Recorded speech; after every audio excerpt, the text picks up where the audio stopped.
Hello, good morning, welcome. I am Samuel Trapp. This is International Flavor. You're listening to Damn Radio today. Coming to you live from the Lake Ozark Real Estate of the Art Studio. Happy to, offend everyone equally, I suppose, whilst I sit here and opine on events of the day.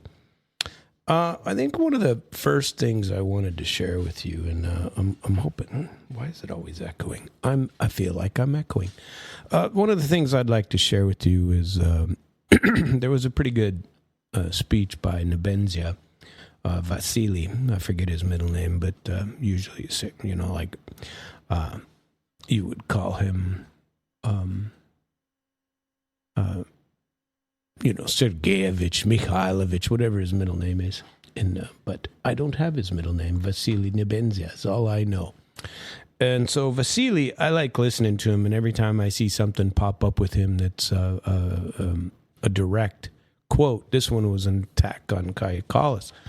And deservedly so. I mean, the lady's really not too bright, and how these people get the positions that they get, it just drives me. It's like, show your idiocy, your stupidity, and, you get promoted. That's what we always used to say in the Army. I may have said it before.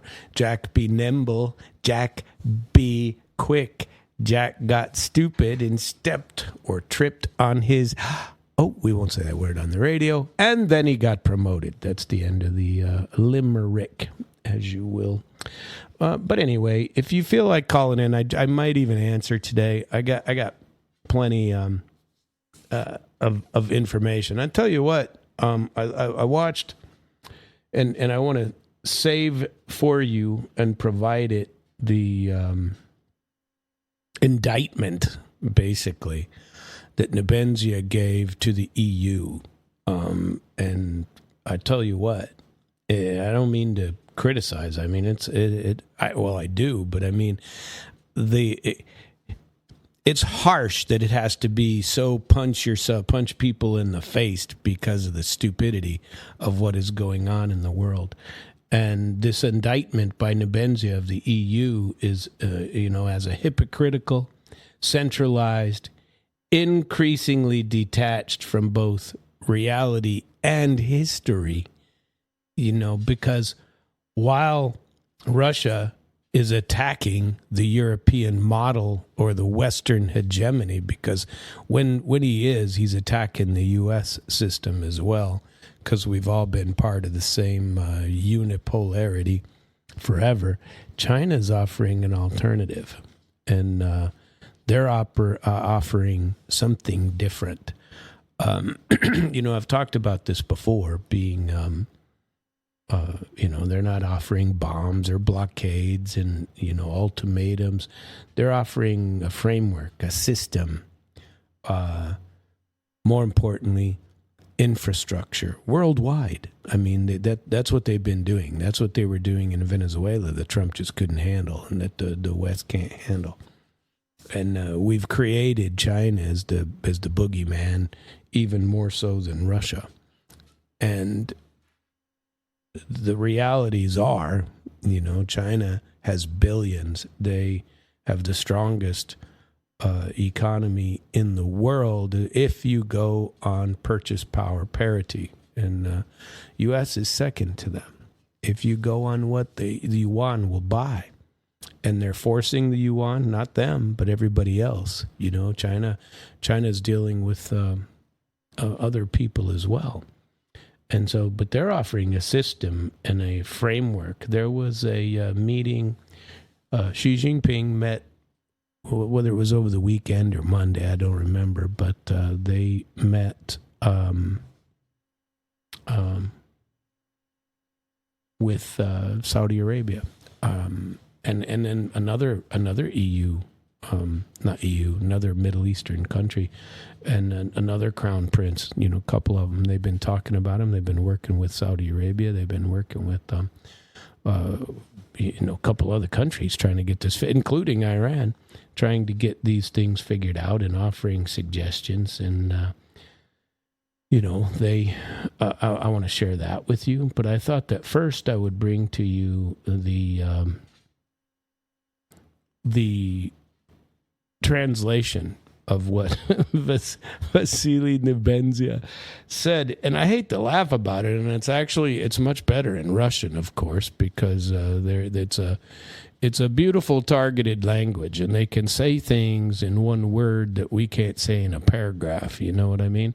And they have some of these are just very interesting to me. And this is Nebenzya. Take about I don't know how many minutes it'll take me to get through this. His whole speech was about 10 minutes, so it'll take me about 10 minutes to get through his speech, I assume, in English, assuming if there are any improper translations I got to clarify or anything. But it's important. And listen to what the ambassador to the UN is telling to her face Kaja Kallas and the hypocrisy of it all. Ready? Mr. Chairman of the European Union, including at the UN, many years the chairman managed to position herself as the main peacekeeper and mediator, defender of international law at the UN. The UN is supposed to be the defender of international law, the guide of universal human and democratic values and human rights, as well as a selfless benefactor for developing countries, most of which, however, have been robbed by the Europeans for centuries. However, now all of these double standards and hypocrisy are rapidly emerging. Now, this is straight to the faces of all the Europeans sitting at the UN. And, he's straight up. Instead of going into a conscious dialogue on the construction of a common security architecture, as it was proposed by Russia on more than one occasion, European countries have grown a Russophobic mood for Ukraine, narrowed it into war with Russia, not taking into account the fates and lives of ordinary people. They have planned and torpedoed the negotiation process and continue to do so actively. Mrs. Kaja Kallas, a former Prime Minister of Estonia, said that the defeat of Russia would not be so bad. She claimed that again. It would not be so bad if a large power became smaller. Perhaps by promoting mediation efforts around the world, Brussels also has its own idea that someone should become smaller or bigger. As for international law, we pay attention to the call to comply with the right of nations for self-determination, because they complain about this all the time. You can only self-determine if you agree with the EU and the United States. It's absolutely true. The EU members once again show their dual nature about the principles of the UN Charter, and they recall their communication only when it came to Greenland. That Greenland can self-determine. The topic is absolutely taboo for them, as it is applicable to the population of Crimea and other new Russian regions that self-determined. The irony here is that the EU, which invented and promoted for a long time the concept of peace and order based on rules, became the counterweight to international law. Now it is an object, not a subject, of its own false concepts. As for freedom of security and trade, the EU demanded its support for the Armenian Strait, but at the same time tries to limit the movement of ships transporting goods in the interests of the Russian country by force. By imposing democratic, and he quoted that, the little parentheses, like Austin Powers would use. By imposing democratic standards on the UN member states, the EU elections have become a training ground for the development of political and information technologies. The EU is betting on preventing the strengthening of the position of alternative political forces. which is absolutely true. Any means of censorship, control over the digital spaces, pressure, persecution, and the requirement to re-examine incorrect election results are always in motion. We have seen this recently in Romania and Georgia. We have seen it more than once. The third-party countries have one task in mind: to maintain or bring to power the most loyal political forces to Brussels. The corruption that the Europeans and the countries of the global South are looking to that's not the right word there, are looking to involve in the EU are blooming in the European Union itself. The corruption, the scandals that have emerged in Europe over the past year, including the participation of the former High Representative of the EU on Foreign Affairs and Security Policy, Federica Mogherini, and the head of the European Commission, Ursula von der Leyen, are the tip of the iceberg. As for the last one, I would like to remind you that the European Court ruling speaks in plain language about her attempts to conceal evidence of the corruption of the head of the European Commission. The real vicious circle operates with the transfer of tens of billions of euros as part of its assistance to Kiev, most of which eventually end up in the pockets of the Euro bureaucrats themselves. Is the assistance of the European Union selfless? Most of our friends tell us that the new trend that is fueled by the refusal to cooperate with Russia. The European Union has also demonstrated complete irresponsibility in the matter of food security when, due to its anti-Russian sanctions, the countries of the global South faced unprecedented difficulties in acquiring Russian and Belarusian fertilizers and food. All of this is true, by the way.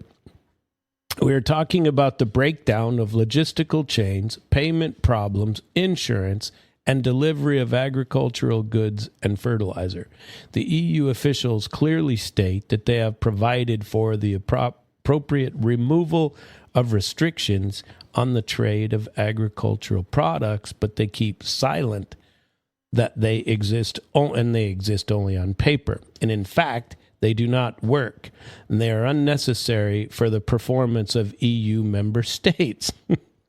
It is not uncommon to hear how EU representatives and their states show off that Europe is among the main donors of development programs which are implemented under the auspices of the World Organization.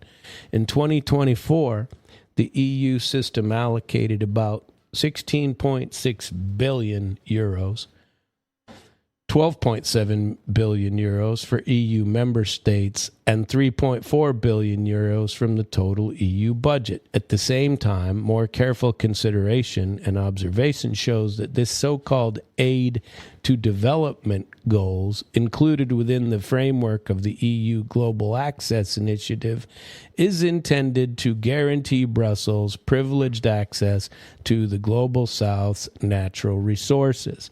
All the investment, infrastructure, and projects implemented by the EU under the auspices of the World Organization are primarily intended to serve only Europe. Mr. President, the Europeans clearly do not have enough time for what Friedrich Merz at the Munich conference called the normative legal excesses, that is, in fact, the creation of moralizing cover. They're creating moral cover for their policies. All the force of the EU are now focused on striking Russia with a strategic defeat.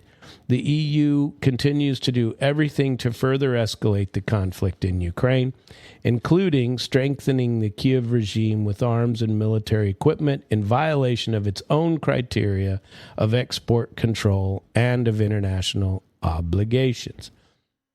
This makes it and its member states accomplices in the crimes and terror attacks carried out by Ukrainian militants using these weapons.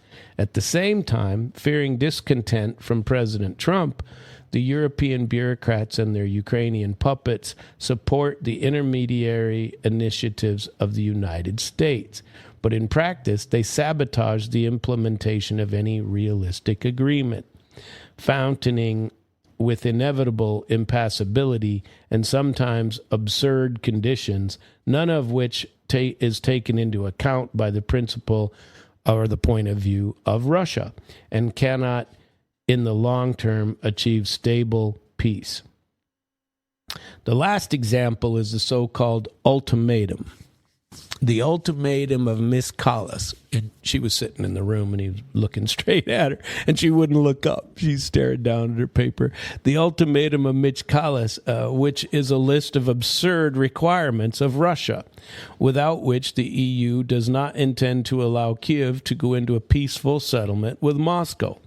In fact, the European bureaucrats reject the very idea of diplomatic discussion and carry out an outright propaganda war, at the same time increasing sanctions pressure on our country, which not only proved its ineffectiveness, but also caused colossal damage to the countries of the European Union, and has already led to inflation and a serious drop in the real incomes of ordinary Europeans. The damage is also inflicted on other countries. The weapons on paper supplied by the Kiev regime later spread to Africa, Asia, and Latin America. With their EU efforts, Ukraine is the largest center of illegal arms circulation in the world. According to the calculation of the American Institute for the Study of War, every third assault rifle that fell into the hands of extremist and terrorist groups around the world is of Ukrainian origin, was supplied by Ukraine. So all the corruption, they're taking all the weapons that we provide and they're mailing them all over the world. They're found all over the place, and this is true also. Mr. Chairman, Russia is fully aware that we are with European countries on the same continent. The geography cannot be rewritten, and history should not be rewritten. Although the outstanding historical knowledge of Miss Kallas was attributed to Russia by as many as 19 wars initiated by Russia, not counting the African wars, and only in the last 100 years. That's absolutely not true. She has no idea what she's talking about. But she claimed that Russia started 19 wars in the last century. I can't name any. You could argue on the Ukraine side who started it, but Russia's been involved in 2, maybe 3, but not that many. Let's see if you. Let's see, because there was a little skirmish down in Georgia, in between Georgia and Russia, and I forget the name of the oblast, the region there. Anyway, not counting African wars that Russia's been involved in, I guess. I don't know anything about those, and I even looked. Can't find any. We have been in favor of an equal... Hell, the U.S. has been in 19 in the last week, probably. We have been in favor of an equal, mutually beneficial, cooperative nature and consideration of security concerns. This is necessary not only for Russia, but also for Europe.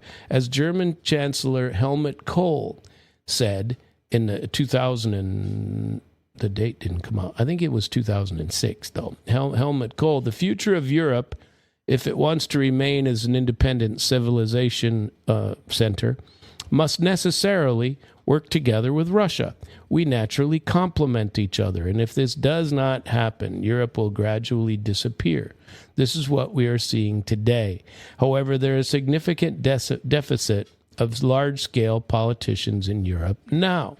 And he meant intelligent ones is what he really meant. There's plenty of politicians, but none of them are. The current generation are European bureaucrats, convincing the population of the countries of the inevitability of a direct military clash with Russia, and they are feverishly preparing for war with Russia.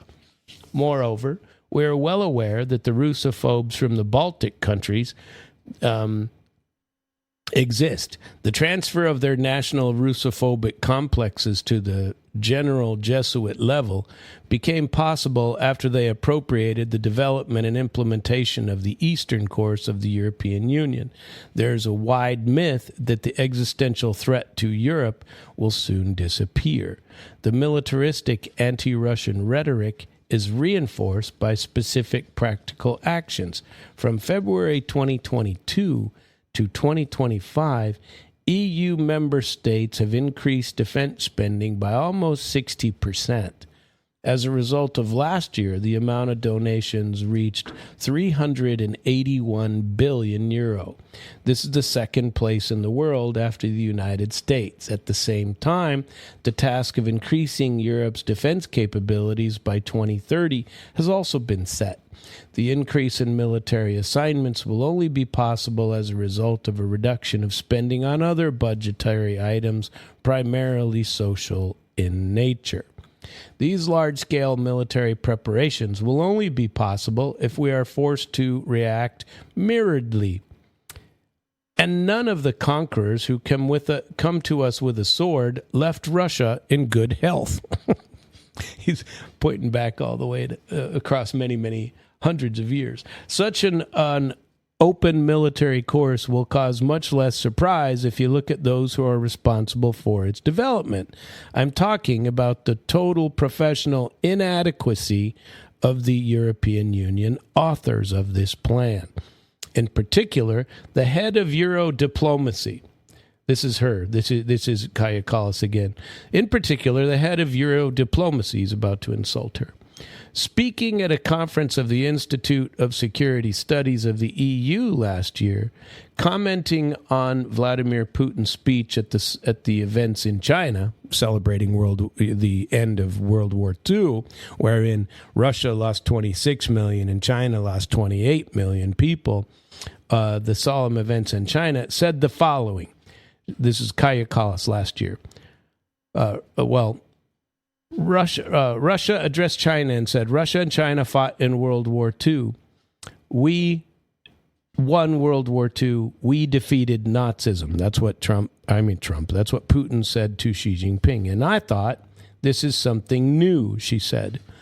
If you know history, then it raises many questions. This is what the High Representative of the EU on Foreign Affairs said, which obviously knows nothing about, that is, the people of the Soviet Union and of China, who took the main blow for the world. And we would like her to get acquainted with her history teacher.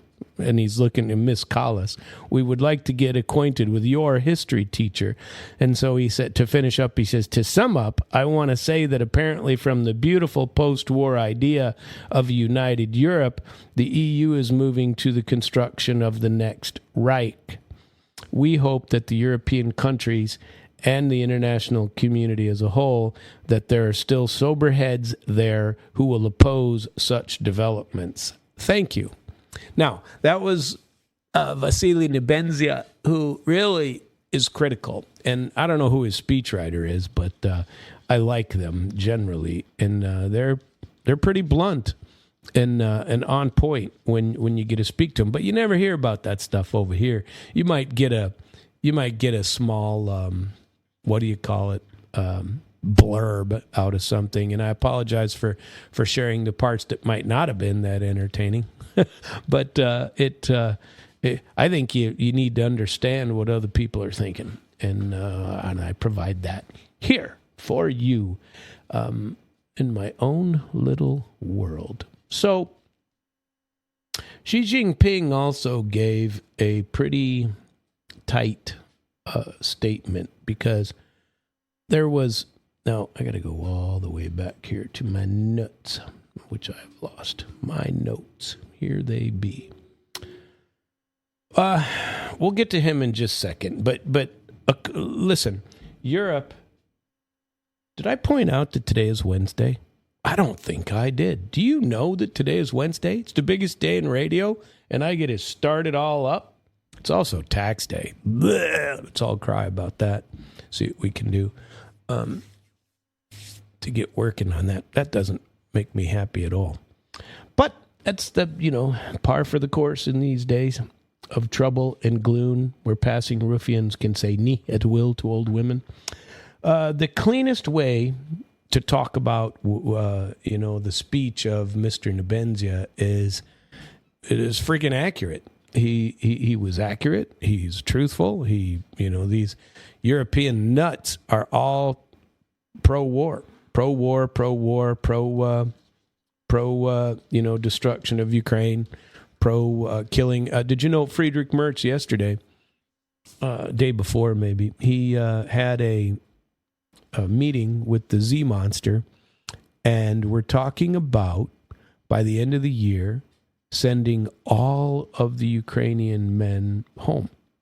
And they're getting ready to deport them all because Ukraine doesn't have anybody left. So now they're scrounging all the people that left, and they're gonna deport them. Poland's been doing it, or trying to find them, for a little while.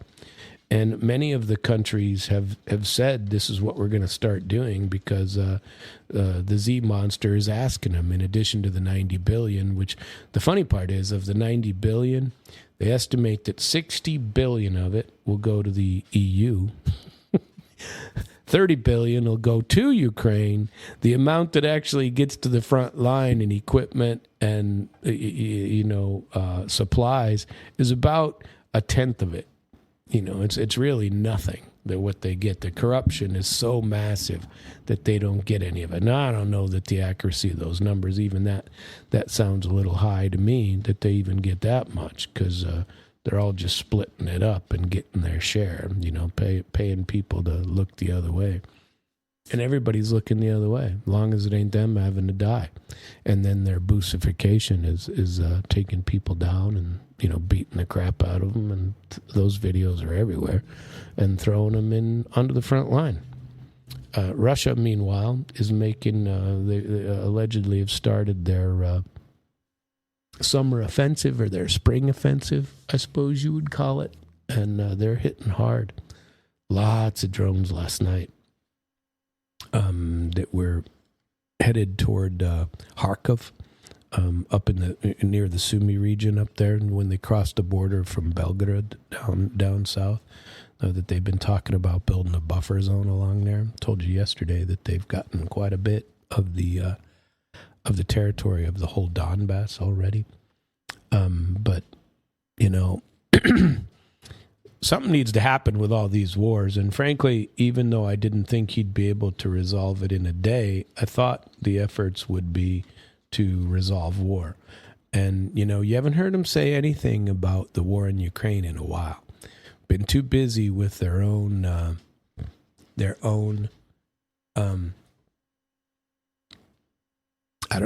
projects.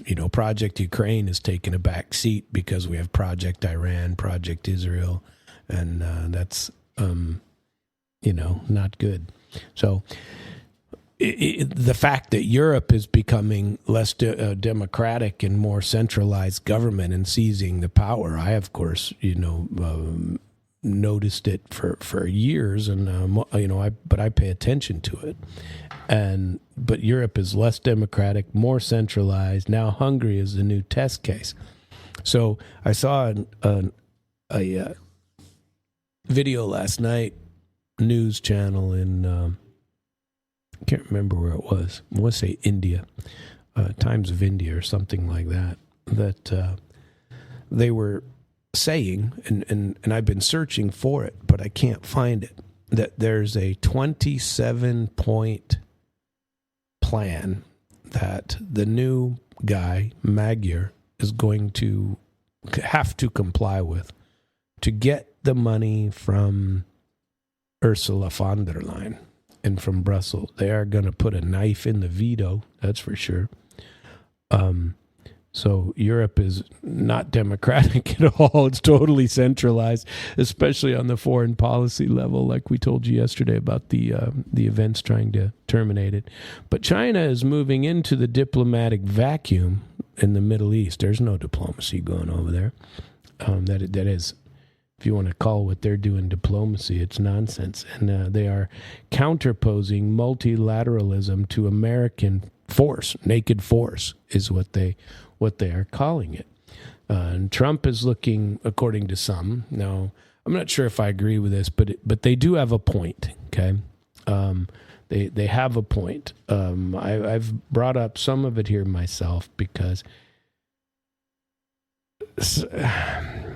something's happening. You know, the things that he has said lately on his Truth Social are extreme, even for him. And he's looking erratic. He's taken personal attacks to a new level. And I don't know that he's restrained in anything he does. And there's nothing we can do to stop it. I mean, they get to do whatever the hell they want. And but people are saying that there is no government apparatus, that all there is Trump making these decisions, so that whether it's a good or a bad thing, these decisions are made in the Trump vacuum. Allegedly, when Vance was at the Iranian talks in Islamabad last week, Trump called 21 times in 22 hours of negotiation to speak with him and direct him and talk about it. I mean, if that's true, it's ludicrous. Okay, Netanyahu spoke, and Netanyahu said this himself. Netanyahu says that he got a call from J.D. Vance while he was in there and outlined it, and it was right after that it was done, and that the U.S. always calls him immediately, you know, with everything that's going on. That's frightening. Who in the hell is he? You know, there's nonsense. So I'm not sure. But if you take all of these together, Europe is way out there. Trump is looking a bit erratic, and China is trying to be stable, adult in the room. Xi Jinping with what some of this says today. Because who is operating, you know, according to any institution, any rule of law, any real strategy? What is it? Europe doesn't act according to any rule of law. You know, Europe, they're a bunch of nuts. And they don't believe in it. They won't even talk to somebody that they don't like. And this is, unfortunately, how I believe our children, and I mean world children, not just America, but confrontation, you can't have it. You just write those people off, and you don't even deal with them. There's no such thing as conflict resolution. No. We just separate. There's us and them. That's it. And unfortunately, that's the world we live in. Nobody can get rid of disputes. You know, they have to up the fight. Everybody's a narcissist. Everybody must hate the opposing party. You have to hate the other side. I don't get it. And I truly don't. And so that means that I would draw. You know, I'll tell you my opinion on the air, but I don't like fighting with people. If you can't resolve it amicably, I'm not interested. You know, legally, fine. You know, that's a different animal. But it's not like I'm going to get in a fight or a war with you or be a proponent of war. I think war is an extreme last resort, and I don't believe we've used it as one. We've used it as a war of choice, first resort. We use it to show our power, to force our way of thinking on other people. That's what I believe. And I don't single out Trump for that. I mean, that's what we've done forever. And, you know, these things, you know, and think about, here's the one move. So the key point about, you know, that I brought up yesterday about Viktor Orban losing his seat and Peter Magyar taking over, okay? The key point is that Brussels moved instantly to convert Orban's defeat into further institutional power. Okay, this Magyar, they're saying that he's pretty conservative, right? Ursula von der Leyen didn't wait around at all to test Magyar's independence. She's going to move in for the kill, right? She moved immediately toward ending or weakening the veto that had allowed Orban to block EU foreign policy, especially on Ukraine. That's the real story. It's not just Hungary changes the government, because Hungary is now a slave. Hungary is now a vassal. state, because there are allegedly 27 points, and I haven't been able to find them. It is the center is taking advantage of this opening to, pin Magyar to the mat now, and then, slam him in a cell and lock the door behind it. And Hungary is no longer an issue at all, and they will not be. So from the Financial Times reports that Brussels is linking the release of 35 billion in frozen funds for Hungary to now. So first it was Ursula says, listen, if you vote, we need to vote for the best guy. So the Soroses of the world jump in there and say, vote for Magyar, and get rid of Orban. Orban's the problem. Just like Trump's the problem in America, according to the rest of the world. And get rid of this guy, and you will be rewarded, Hungary. We will release this money because they've been holding money that is due to Hungary in projects, funds, loans, benefits, all kinds of stuff that come to them, but they won't give it up because they've been trying to force Orban to not veto the money that they give to Ukraine. But Orban says, look, I still need Russian oil. Magyar says the same thing, by the way, but he's going to run into some serious problems. They're going to give him the 35 billion, but he's still not going to be able to get Russian oil. He claims he's going to be independent, and that he's going to try to work that out himself. But immediately, Ursula von der Pirate, as what's his name? Alex Christoforou calls her Ursula von der Pirate. And I really don't remember why. I heard him first call her that, a year and a half, 2 years ago. And but I don't remember why he calls her that. Maybe because she's always robbing stuff from other countries. And but she's the von der Pirate. And Ursula. She says now, immediately afterward, first it was get rid of Orban. Now that Orban is gone, she says, no. We have 27 conditions that you're going to have to agree to get the 35 billion. So it says Magyar's whole platform rested on restoring alignment with Brussels and unlocking those funds, which means her leverage is, that was his primary campaign promise. I'm going to get you the money that the EU promised us. And we're going to fix inside of Hungary, including gas shortages, oil, the prices of oil. They're not going to fix that. They're still going to have 3 times the price, unfortunately. So the instability is going to continue. And if you think, and now they're trying to turn Ukraine, they want, because they've been blocking Ukraine from being a kind of a junior member, if you will, of the EU. And they want to allow them in. That's what Ursula von der Pirate is going to do. And so it doesn't list all the 27 conditions that alleged conditions that were linked by the Financial Times. And I looked in the Financial Times, and although they stated there were 27 conditions, they didn't count what they were. So I can't find them. Hopefully I'll be able to find those for you tomorrow. But so far I haven't. So I don't know. There's no line-by-line list of the 27, but Brussels is reported in several sources, not just the Financial Times, to having these 27 conditions. But either way, Magyar's in for a probably rude awakening, and he's going to realize he's nowhere near as powerful as was Orban. And now he has said, I'm not going to just take this money willy-nilly. That's not what you promised in your elections, in your campaign speeches. That is not what you promised.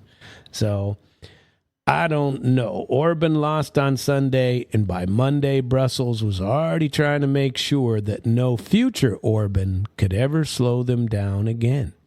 And that's true. And they are punching hard to take him down now, as he's brand new. He doesn't know what the hell he's doing, and there's a 16-year bureaucratic. I don't. How do I want to say this? I don't claim to be an expert on the bureaucracy of Hungary. I imagine it's large. I also imagine there's their own share of corruption in Hungary of what's going on. But it's... here's a Truth Social. Here's another Trump. China is very happy that I am permanently opening the Strait of Hormuz. I'm doing it for them and the world. This situation will never happen again. They have agreed not to send weapons to Iran. President Xi will give me big fat hug when I get there in a few weeks. We're working together smartly and very well. Doesn't that beat fighting? But remember, we're very good at fighting if we have to. Far better than anyone else. Donald Trump. You know, this is really sad, but I long for the days of normal. This is just not normal. And I don't know. At least there wasn't anything horror story in there that, except the constant, we're better than everybody, tune that he's got to put. And not that I don't think we are. I think we are. You just don't need to brag about it all the time. And I'm so tired of it. I truly am. But that's the way it goes. Xi Jinping, for his part, okay, so because Trump's thing on the screen TV up in front of me just now folded in perfectly into my next part, which is about Xi Jinping and he has a 4-point plan. He is going to the Gulf states and he is meeting with people in the Gulf states that he is talking to. And I want to find this quote specifically because I think it's important. Where are we? America. China is stepping more visibly into the Middle East crisis. And Xi Jinping is outlining 4-point proposal for peace, just as the U.S.-Iran talks stall and tensions escalate across the region. The framework, which was proposed during President Xi Jinping's meeting with the Crown Prince of Abu Dhabi, Sheikh Khalid bin Mohammed bin Zayed Al Nahyan, was shared with Chinese Foreign Ministry spokesperson Mao Ming, presenting Beijing's vision for stabilizing the Middle East and signals that China is intent on positioning itself as a diplomatic alternative at a time when the U.S. is struggling to produce results. Xi Jinping's 4-point formula is as follows, and at the core of it is peaceful coexistence. China argues that Middle Eastern countries, particularly the Gulf states, are geographically bound and must find ways to coexist through cooperation rather than confrontation. That's pillar 1. The second pillar focuses on state sovereignty. She stressed that the sovereignty and territorial integrity of countries must be respected. The message appears directed at ongoing military actions in the region that reinforce Beijing's stance against unilateral force. The third element centers on international law. China called for adherence to a rules-based global order anchored in the United Nations, warning against selective application of international law. Now, I want to spend a little time on this one because both China and Russia for years have been, I don't know what I would say to that. They have been broadcasting, both in the UN and elsewhere, that look, we already have a platform. It's called the UN. If you ever paid attention to the rules, all of these endeavors by people who ignore the rules wouldn't have happened. Israel especially, U.S. also, Europe listed in there, that these actions are there. We already, both of those countries, and several others, by the way, India says the same thing. They say we have it, but since they are controlled, I mean more than controlled, they are dictated by the appointments of Western people. It's always somebody from the West or from very specific backgrounds that runs the UN, that engages, that controls the discussions that go on there and stuff like that. You'll always have Nebenzya and the Chinese foreign minister and a couple others, sniping from the sidelines, like happened, the one I read to you today. But nobody cares. Nobody listens. They sit and they listen, and Kaja Kallas just sits there, puts her head down, and listens to, okay, here's the attack I need to take, but we don't care because we control the process. We control the system. And China and Russia have been saying things about that. Why do you think the rest of the world is looking for alternatives? Because we never follow the rules. The rules do not apply if you are the United States, Europe, whoever they decide at a particular time, whoever they decide. But if you're somebody that pisses off those two things, the deep state, you're screwed. You get nothing.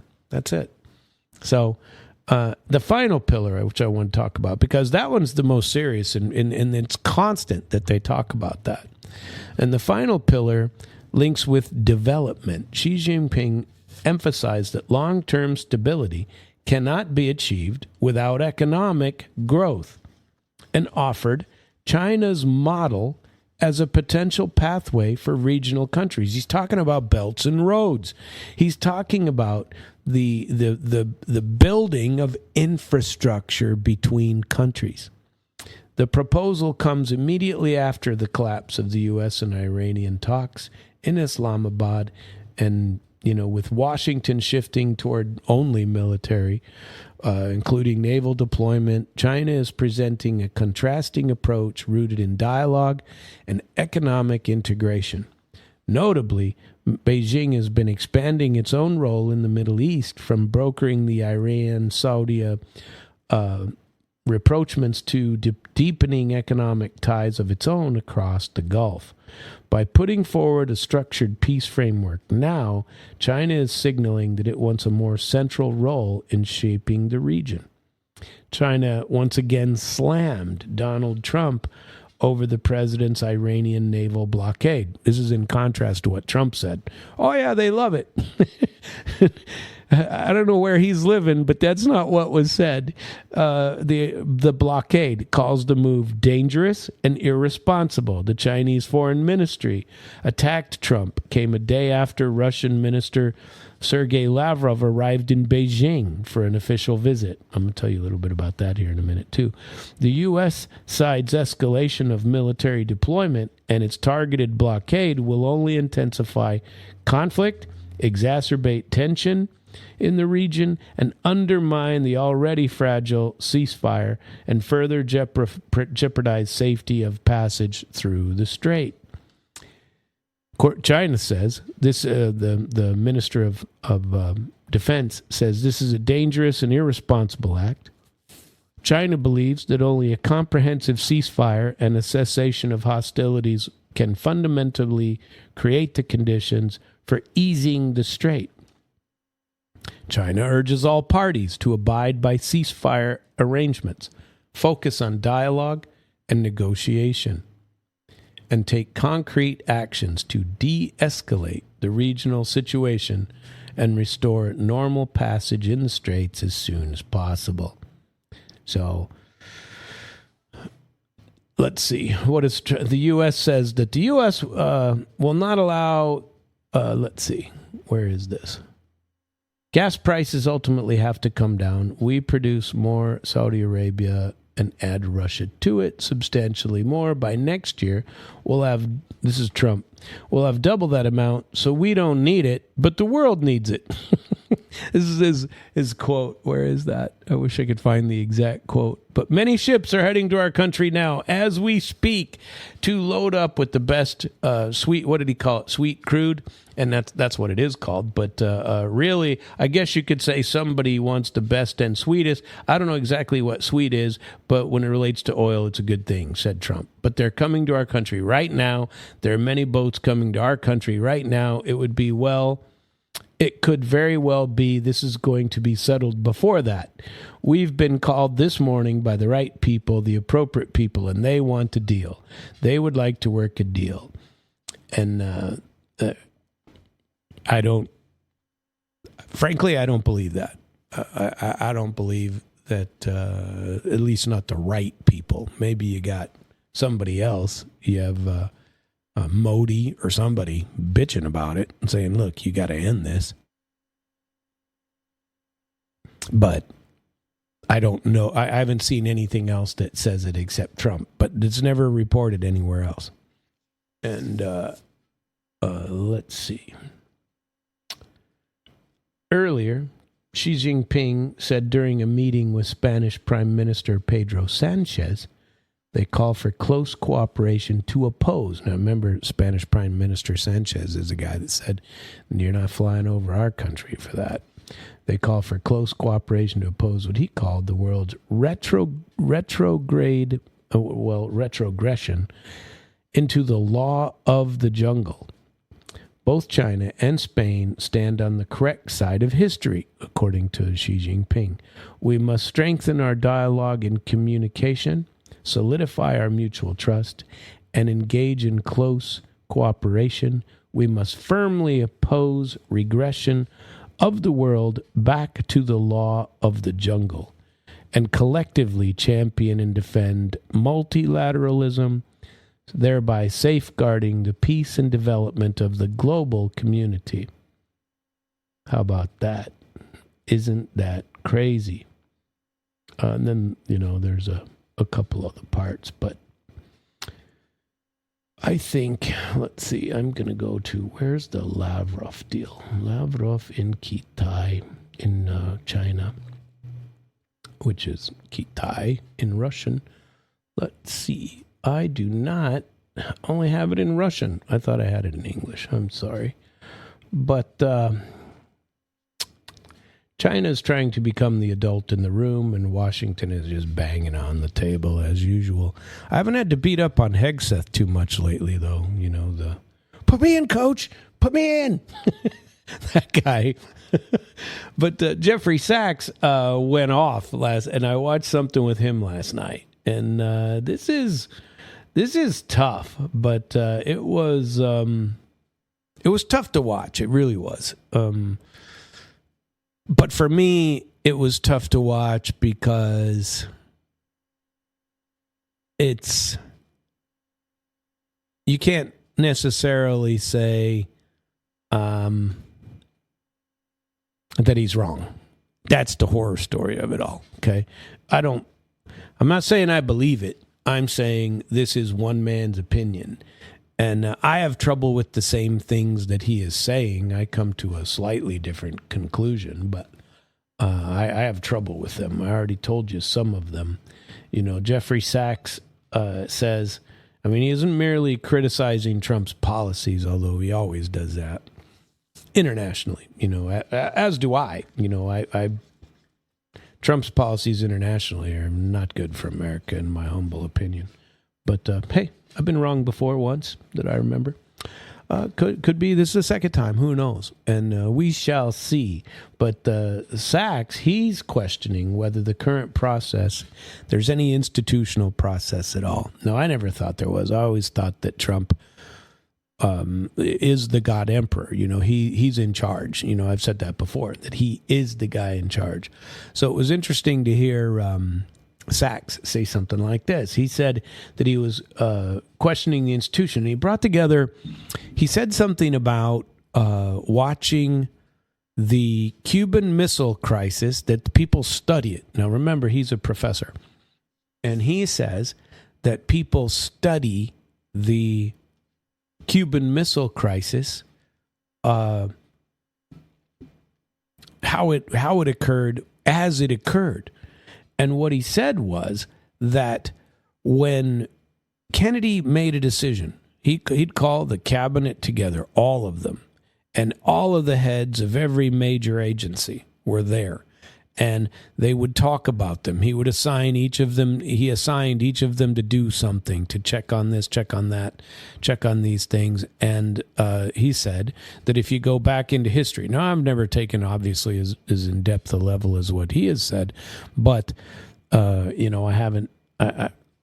have no reason to disbelieve what he's saying either. And he said that you go back and people study all of the tapes, that they taped it all, they recorded it all. They were just coming into the world of being able to record it, that there's paperwork regarding it all, that you could write entire books on the Cuban Missile Crisis, which many people have done, based on the content that is out there. Okay? And he said that was normal statecraft. Now, I don't think that presidents have acted maybe in that regard for a long time. I think they're all nuts, and that Biden was senile. Trump is just Trump, and he runs things how he sees fit. And I see that as similar to the ways that the Obamanator ran things too. He was just in charge, but there's no doubt in my mind that the decisions were made by him. And the decisions made in Trump's are only made by him. Other people aren't making them. There's no autonomy to act on your own, to act in the best interests and report later, to run your department. If I'm a plant manager, I'm hiring an operations manager to handle the operations, and I'm generally going to let him run it as he sees fit. If I'm, hiring an administrative, an accounting guy, I'm going to let him run the accounts the way he, I hire a professional, hire somebody that can tell me what's going on and won't rob me. That's what I'm hiring. And if I'm hiring somebody to handle the administrative side of the house as a human resources person, those people are doing it. I don't believe that exists. I don't think it existed with Obama. I sure as hell don't think it exists with Trump. And, the Trump is a micromanager. Trump keeps only the loyal people around him, and you only get one shot. If you say something negative, Trump, you're suddenly disloyal and you're out the window. That's it. And that's the end of the game. And that's how he plays. And so that means that you have he's surrounded by nothing but yes men. This, I believe, that Trump is surrounded by yes men. And the people who want to continue after him are just marking time and saying, yes, sir, 3 bags full, sir, until the time is done. And then they'll distance themselves from Trump. That's the way our system works. And I'm eager to see what happens in the coming elections. And I'm not so sure that they've got it under control. But we'll see. I'm not sure. There's so much drama happening at the national and international level anyway, that it's hard to focus on the drama going on in Missouri.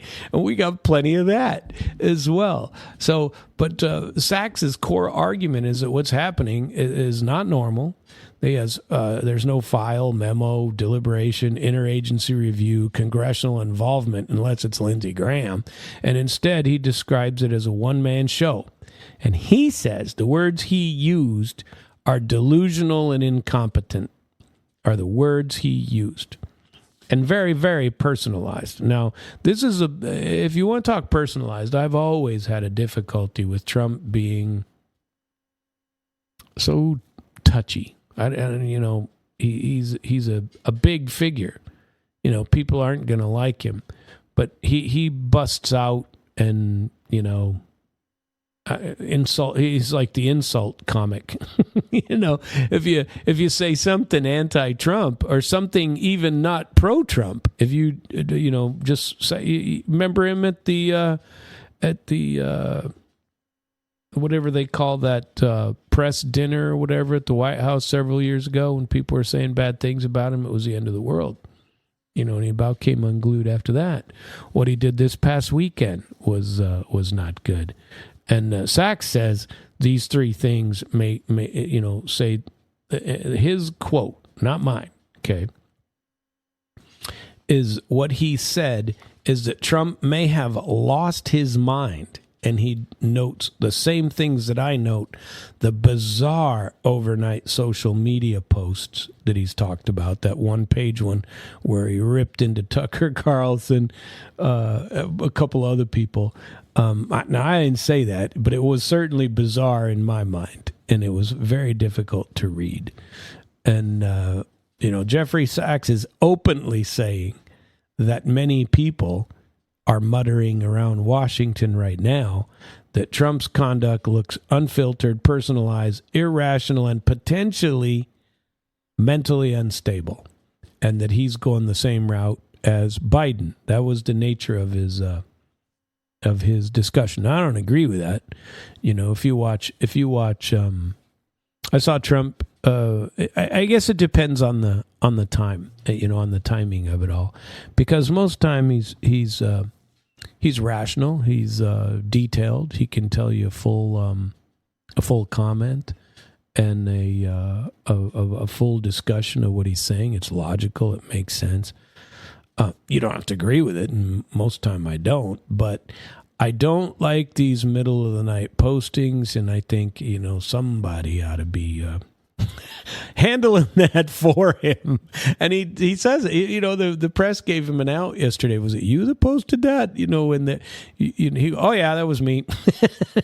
When they were asking him about the Jesus Christ reference when he was supposed to be a doctor, that doesn't look like any Red Cross outfit I ever saw put on, but okay, at least he admits it, but I think a better thing to do would have been to, gee, I'm sorry for the, maybe I should have reviewed it a little more before I published it. Maybe that, because to me, that was, a spiritual figure, blessing a dying, whoever he was. I don't believe it looked sufficiently like what's his name?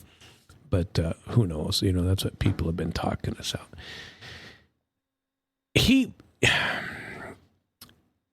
What Sachs said, though, that makes you think about it is that it's not necessarily a Trump problem. The problem is the deinstitutionalization of U.S. decision-making. And he talked about this for a little bit, the use of amateurs, corrupt political systems, and above all, the refusal to accept the fact that other countries exist, that it's a multipolar world. And so the fact is that when Trump brings people in, all he cared about was loyalty and somebody that's going to back him completely. Now, he got screwed in his first term, and some argue that he and I don't know enough to take a position on it, one or the other, but whether or not the election was stolen, I tend to think it was, but I don't have any proof to that I can bank upon, and I haven't researched it directly myself. But I believe that he was screwed by his own people in the first term. And so protecting yourself in the second term by bringing only people that are loyal to you and getting rid of them immediately as soon as they take a position contrary to something you want to do. I get that. What I don't get is turning them into pieces of dog meat once you do, and taking somebody who you used to like and used to say have high regard for and say good things to, and turning them into the Antichrist, turning them into morons and idiots. I don't like that. And I don't think it's fair to them, to the country, to anybody. If they were such idiots, why'd you hire them in the first place? Why'd you put them in there? Why'd you go on Carlson's show, Tucker Carlson? Why'd you go on his show? Why'd you talk with other people, MAGA? Why'd you do that? And now he has other sycophantic people that are with him, like Lindsey Graham. Lindsey Graham has learned Trump's number. And so he's loved now by Donald Trump. Wonder how long that'll last. Not so sure. He says, Sachs, that the day-to-day events make no sense. There's chaos rather than cleverness. And Trump appears to believe he can bluff or bomb his way to success. That's scary. And that this is a personalized, deinstitutionalized process rather than a normal government apparatus.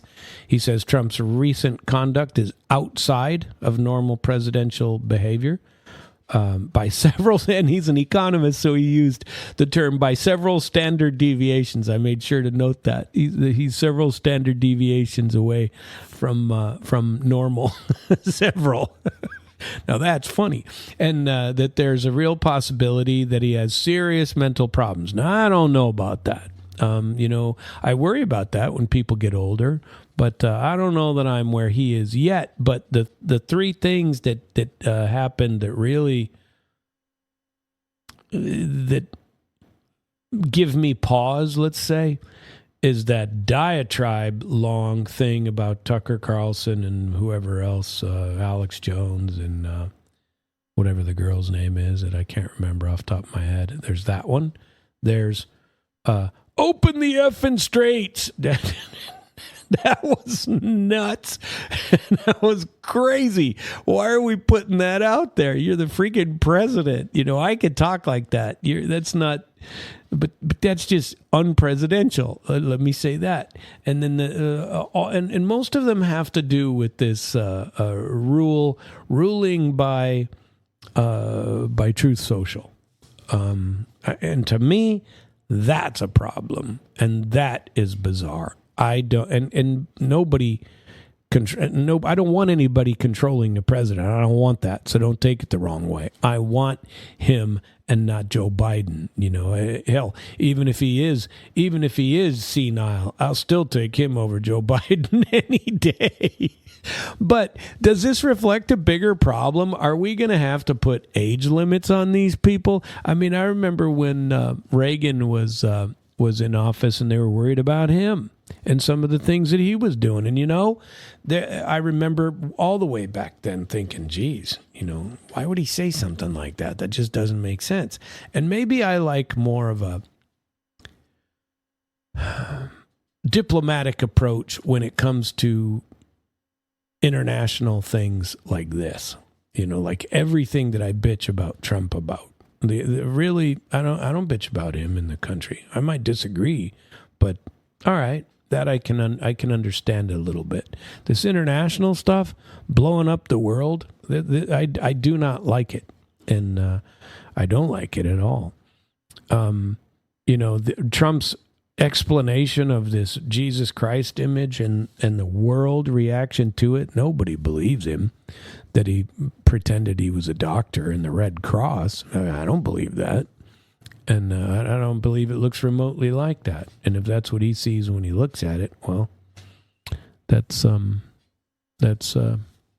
indication that he isn't seeing properly. That's all I'm saying. And I really don't mean to beat up on the guy. I think he's been a good president overall. So, they're talking about more pipeline things being attacked in Iran, in the Middle East, and I believe that the calm before the storm has come, and especially if the blockade continues. So I worry about policy with Trump. But the reason I worry about policy is because of all the lunacy surrounding the dramatization of it all. The commentary made, and I've not been in favor of that since 2015 when he first came on the stage. I mean, I've been pretty critical about that all the way back then. I was doing my podcast then from the country of Qatar, and it was 2015. I lived in Qatar, and it was I would 2-3 times a week, after reviewing, especially during this was the Hillary Trump ultimately, or who was running for office, but I was analyzing all whatever it was, 16 candidates or whatever, the Republican nonsense that went on that year. And Trump was my favorite, but I was still critical. I was like, man, look at these morons. Trump's at least not them. And we wanted something different. I want something different. I've been supportive, but never fully so. And if I would bitch about him, I go, man, can we just please get rid of this constant antagonism, this constant me, great me stuff, and get past it and tell me what you're going to do and quit offending everybody you talk to. You can't say and trust me, he's done this for years. He can't say the word Biden even today without saying Sleepy Joe Biden. He just can't do it. And he can't call Clinton anything but corrupt Hillary, or what, he had other names for her too. And I just want to get past all of that. I want a dialogue. I want disagreement at a level where, you don't have to be the insult comic. I've always thought that, I've been told before that if you have, when you're arguing with someone and I'm guilty of this, I've done it myself because, I've done it and I still sometimes do it. Hopefully not as often, but when I'm angry, I tell you what, I'm going to throw some swear words about, and it does nothing but lessen your argument if you have to use that type of argument. You'd be much better off sitting in a parliamentary style across the room from each other and yelling at each other without calling each other, horrible names and slanderizing and calling each other names like they do in England, a couple other countries in the parliamentary style. You get to get up and speak your piece, say your piece. Hopefully people pay attention to your piece, and if they do, hopefully they understand your point of view. But that doesn't mean you have to say they're losers. They can't even get on Fox News. It's constant, and it drives me crazy and always has. And this is from a guy that generally supports the man. Not internationally, I never have, but certainly not now. There isn't much he can do internationally that'll gain favor with me, except end the war in Ukraine. But even that, what are we, a year and a half almost in? Year and 3-4 months in to his rule, and it's still going on. No end in sight, and so. These pipeline sabotages that are going on, that are happening, are breaking links between Russia and Europe, breaking links between the Middle East, Straits of Hormuz. All this stuff is happening huge everywhere. And so when you bring into the mix all the things that are going on, I really wish we had calm dialogue and calm discussion, especially from our own leader. I would like him to look far more presidential, but that's me. And I don't think it's presidential to insult people, to belittle people, to say that, we don't need you, we got it all covered, and arrogance, all of those things I don't like when you're trying to resolve a dispute. And by the way, they don't help you resolve disputes, not remotely. That doesn't help you at all. And so it's, crazy stuff going on in the world. I wanted, and people like Nebenzya, what he said, the insults that he leveled at Kaja Kallas, that's the way to insult people. It's like, look, I'd really like to meet, how did he put it? I'd like to meet your history teacher because obviously you don't know anything about history. Did you go to school? Did you go do something? Because I don't think you get it. Now that is a fine way to argue. You can put that in there. It's good stuff. And it doesn't require you to go, geez, you bumped any button there, like Mrs. Othmar, or you can put when the swear words goes beep, or you put something like that. You don't have to do it, but that's the way to insult somebody. You don't call them idiots. You just say, looks like when God was giving out brains that day, you thought he said trains, and you said, I really want one that doesn't go real fast, or something like that. That's a little bit better way to couch your insults rather than going, geez, you moron. So anyway, but sometimes it's more fun to be, to call people a moron. And he's been attacked for much of his life. So he's got a bit of victimhood going on anyway. I sure wish I'd translated all of the Lavrov thing, because it didn't come out all that well, because he talked about Ukraine. He talked about, a summary of it would be, Moscow and Peking are still working together. They have ideas for the world. They are going to be resolute in how they come across. I like listening to Lavrov, but he had some asks that he didn't get that day. Let's see. There is something else about NATO. Get this. Now, I've been to Slovenia, and Slovenia is a country you can get to. I think it's on the... How did I get there? I think it was through the tip of Italy, when you're going up on the top part of Italy and you go across it. And I went into Slovenia. I went to a casino there. Not very far across the border, only like 10, 12 miles. I only spent, an afternoon there. Had a nice dinner, and went back because I was staying in Austria and Italy.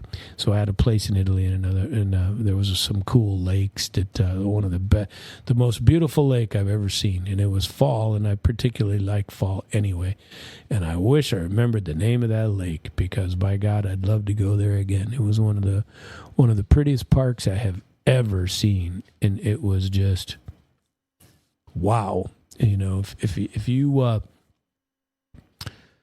man, I'm gonna have to look that up, and that was the same few days that there's a huge set of swimming pools and beautiful inside that they have in Germany that I could talk about forever.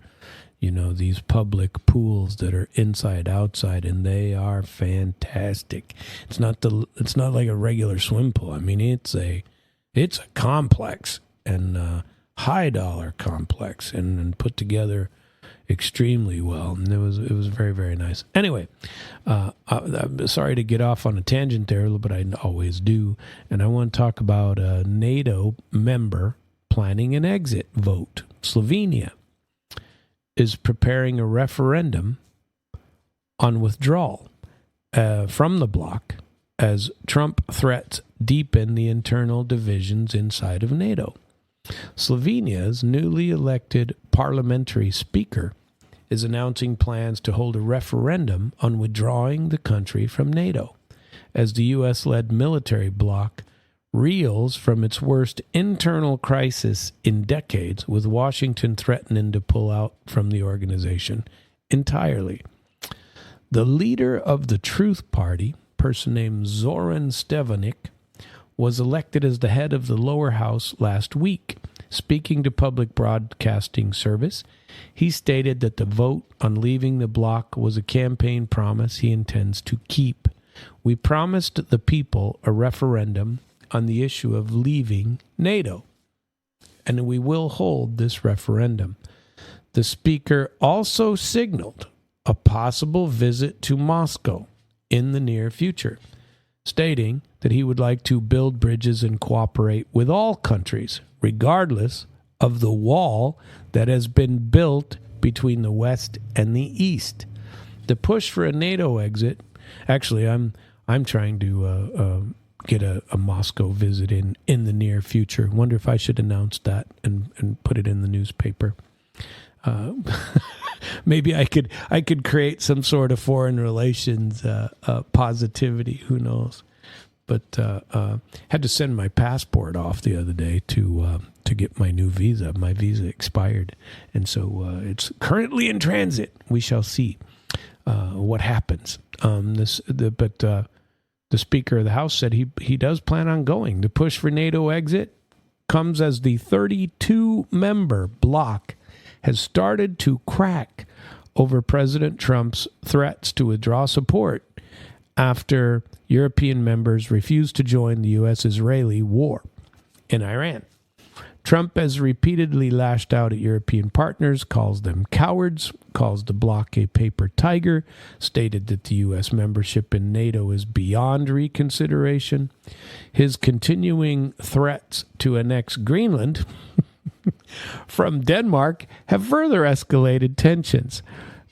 Former NATO Secretary General Jens Stoltenberg stressed that Trump's threats to withdraw from the bloc need to be taken seriously, saying that this is not the law of nature that we will have NATO forever, and that it will survive the next 10 years. Divisions inside have prompted the European nations to quietly accelerate work on a European NATO contingency plan, according to the Wall Street Journal.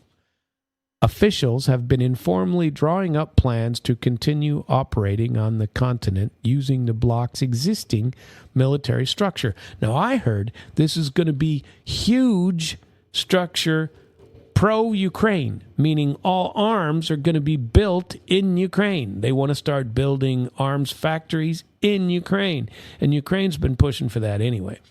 You know that they want to do it. They want to be the 1 million-man army ready to go after Russia at any time. That's what they thought they were back in 2022, and that Russia was just going to fall apart.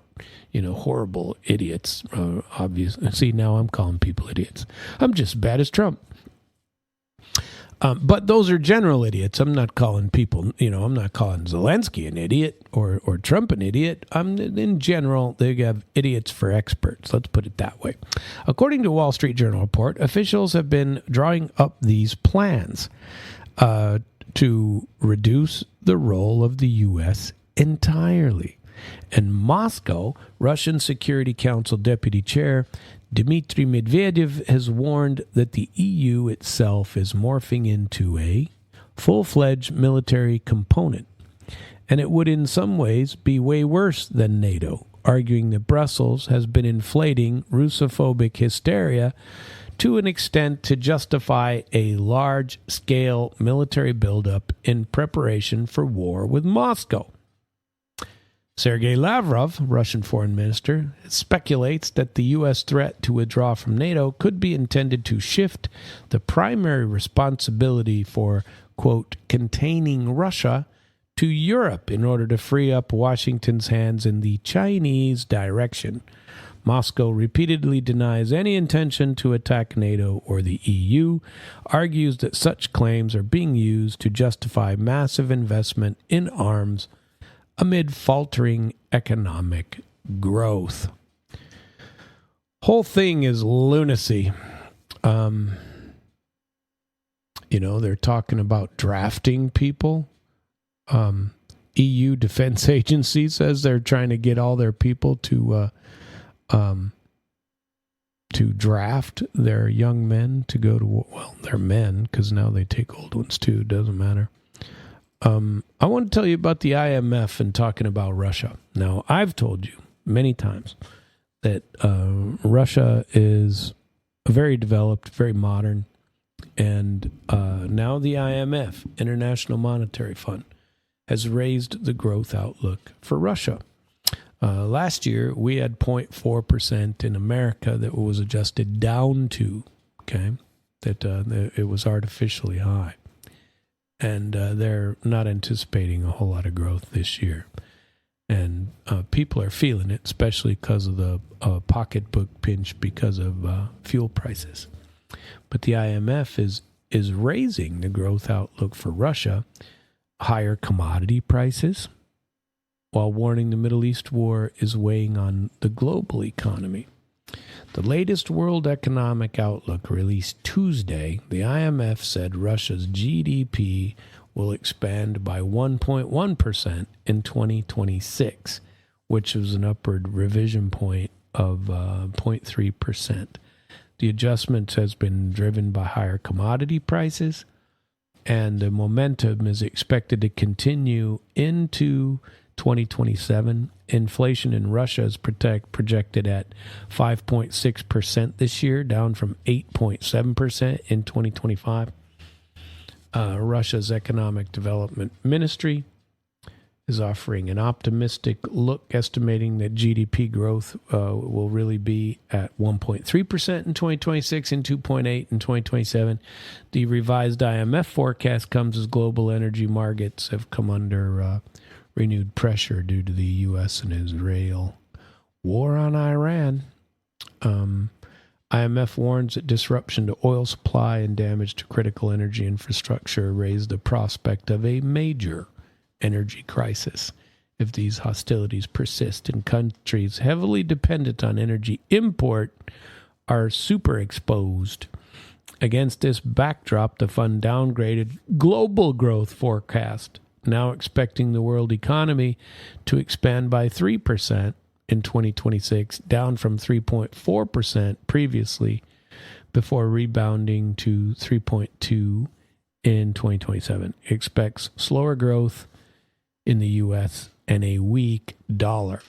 The fund has also cut its outlook for the euro, saying the slowdown reflects negative impact of the Middle East conflict and the lingering effect of higher energy prices since the escalation of the Ukraine conflict, and the drag on manufacturing resulting therefrom, with the pressure from the euro's appreciation, said the report. IMF Managing Director Kristalina Georgieva warned last week that the conflict in the Middle East has delivered a major global energy shock, saying that world oil output has fallen by 13%, and ripple effects are going across industry, energy, commodities, and fertilizers that are just taking a beating.